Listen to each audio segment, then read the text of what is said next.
নমস্কার, আমি শম্পা। আজকে আমি তোমাদের সাথে একটা চটপটে মুখে জল নিয়ে আসার মতো রেসিপি শেয়ার করছি। এটা হচ্ছে আলু কাটরি চাট।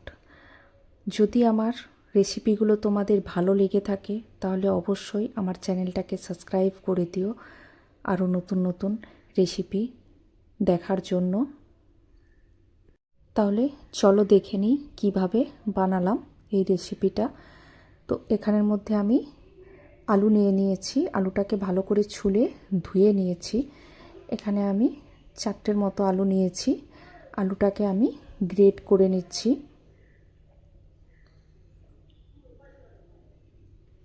আলুটা গ্রেটার দিয়ে গ্রেট করে নেবে, আর যেটা মানে পাতলা টাইপের হয় সেটা দিয়ে গ্রেট করবে, কারণ বেশি যদি মোটাটা দিয়ে তোমরা গ্রেট করো তাহলে যখন এটাকে আমি ফ্রাই করব তো এটা ফ্রাই হতে সময়টাও বেশি লাগবে, প্লাস ভেতরটা কাঁচা থেকে যাবে। তো সেই জন্য আমি যেটা সব থেকে কম সেটা দিয়েই আমি গ্রেট করে নিলাম। এখন আমি কড়াইয়ের মধ্যে তেল দিয়ে দিয়েছি। এখন আমি এটাকে কাটরি মানে ছোট বাটির শেপ দেব। তো সেই জন্য আমি যেটা আমরা চা ছাঁকি সেটা দিয়েই আমরা বাড়িতে বানাতে পারবো। তো এটার মধ্যে আরেকটা ছাঁকনি দিয়ে আমি ভালো করে জিনিসটাকে একটু প্রেস করে দিচ্ছি যাতে শেপটা ভালো আসে। তো এখন আমি এটাতে এইভাবে ধরে আমি তেলের মধ্যে ফ্রাই করে নেব।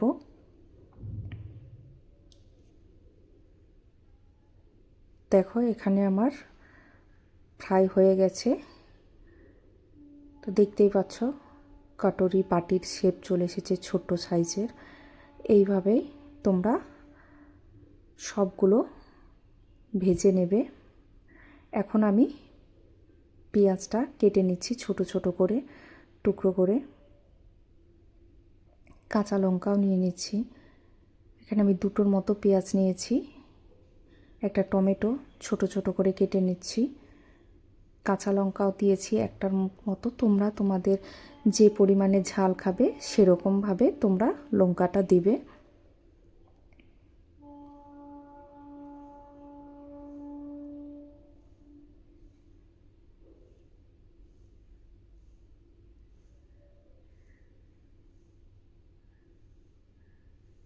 ছোট ছোট করেই কেটে নেবে। আর এখানে আমি আলুটাকে সেদ্ধ করে রেখেছিলাম, আলুটাকেও আমি ছোট ছোট করে টুকরো করে কেটে নিচ্ছি। এখানের মধ্যে আমি যে সবজিগুলো কেটেছিলাম যেরকম পেঁয়াজ, কাঁচা লঙ্কা, টমেটো আর যে সেদ্ধ করে রাখা আলুগুলো টুকরো করেছিলাম সেটা আমি একটা বোলের মধ্যে নিয়ে নিয়েছি। এখন আমি এটার মধ্যে চাট মশলা দিয়ে দিচ্ছি 1 চামচ, নুন পরিমাণ মতো, আর এখানে কাবলি বুট দিয়েছি আর মটর কলাই, এটাকে আমি ভিজিয়ে রেখেছিলাম, তারপর একটু প্রেসার কুকারে অল্প সেদ্ধ করে নিয়েছি। আর এখানের মধ্যে আমি তেঁতুল জল দিয়ে দিলাম। আর এখানে আমি দই নিয়ে নিচ্ছি 3 চামচের মতন।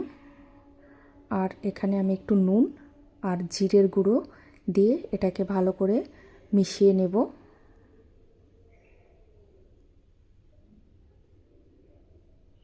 অল্প ধনে পাতা দিয়ে দিলাম। এখন আমি এটাকে সুন্দর করে এখন সাজাবো। তো দেখতেই পাচ্ছ আলুগুলো সব ভালো করে ফ্রাই হয়ে গেছে। এখন আমি যে কাটরিটা বানিয়েছি এটার মধ্যে আমি যে মশলাটা রেডি করে রেখেছিলাম সেটা সবগুলোর মধ্যে ভালো করে দিয়ে দেব। তোমরা এটা একবার অবশ্যই বানাবে, কারণ খেতে কিন্তু খুবই সুন্দর লাগে।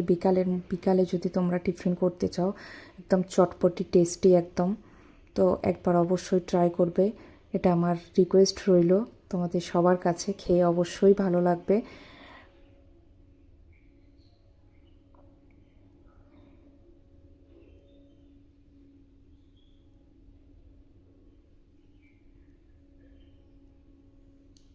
এখন আমি যে দইটা মশলা দিয়ে ফেটিয়ে রেখেছিলাম সেটা আমি এখন উপরের মধ্যে দিয়ে দিচ্ছি।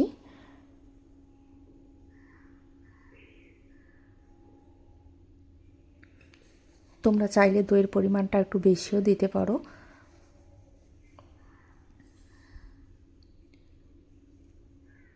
এখানের মধ্যে আমি একটু উপরে ভুজিয়া দিয়ে দিচ্ছি।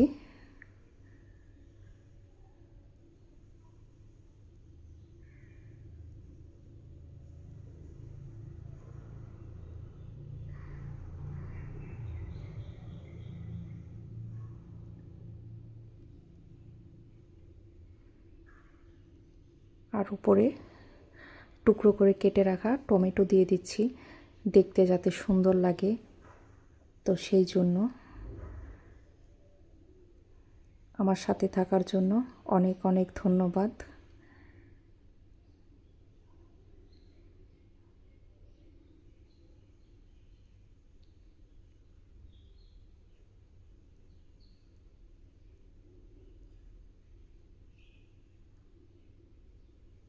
এইভাবেই আমার পাশে থেকো তোমরা।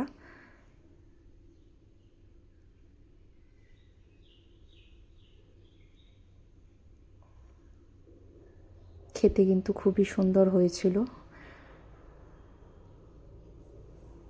নমস্কার।